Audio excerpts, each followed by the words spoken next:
kwa sasa ambao ina mashabiki ambao hawajui mpira ni Simba Sports Club. Na kitu ambacho kinachangia mpaka sasa hivi vurugu hizo, na kuna kitu jana nilikiona kilinisikitisha kwa kweli. Shabiki unapata nguvu ya kwenda kumpiga mwenyekiti wako. Yaani kiasi kwamba unaonyesha nyie hamjui mpira. Nyie mnategemea kuwasikiliza hao influencers wenu, wakina Kisugu, wakina JB 64. Hao ndo wanawafanya nyie muonekane mazuzu, hamjui mpira. Kwa sababu kuwasikiliza hao, wao wanakuaminisha Simba kwa sasa hivi imeimarika baada ya usajili wa Dirisha Dogo, wakati Simba bado si tunaona mbovu. Hasa baada ya mchezo wa Mashujaa juzi kati, niwafuatilia sana kina Kisugu, wakina JB 64 wanaopamba usajili, wakina Ibasege, Ansetiola, onekana ni wachezaji hatari mpaka wakafika stage kulinganisha kwamba na kina Pakome nini. Hasa nyinyi mashabiki ambao mjui mpira mnawafuatilia, mnashangilia, mnaona kama mmefika kwenye nchi ya hadi ambapo mlikuwa mnatarajia.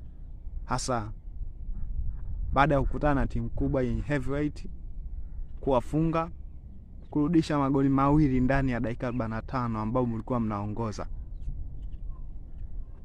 Wewe unakuja unapata nguvu ya kwenda kumpiga mwenyekiti. Huo ni upumbavu na uzuzu.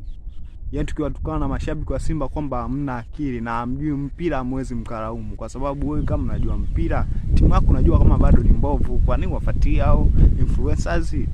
Fuatilia mwenyewe, angalia, unajua timu yangu sasa hivi imeimarika au bado mbovu. Ndio nyinyi mnawafuatilia au mnaamini Simba imeimarika wakati bado mnashangilia. Mnatoa dongo nini? Mkija kufungwa hapo timu nakuwa Mangungu. Mangungu kafanya nini? Mangungu ndo alimwambia Kanta rudishe mpira nyuma.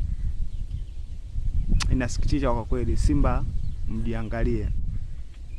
Mjiangalie kwa kweli, mashabiki wenu mnaweka kwenye rada mbaya. Mmetoka kuchukua tuzo ya mashabiki bora barani Afrika, alafu mnakuja mnafanya ujinga kama huo.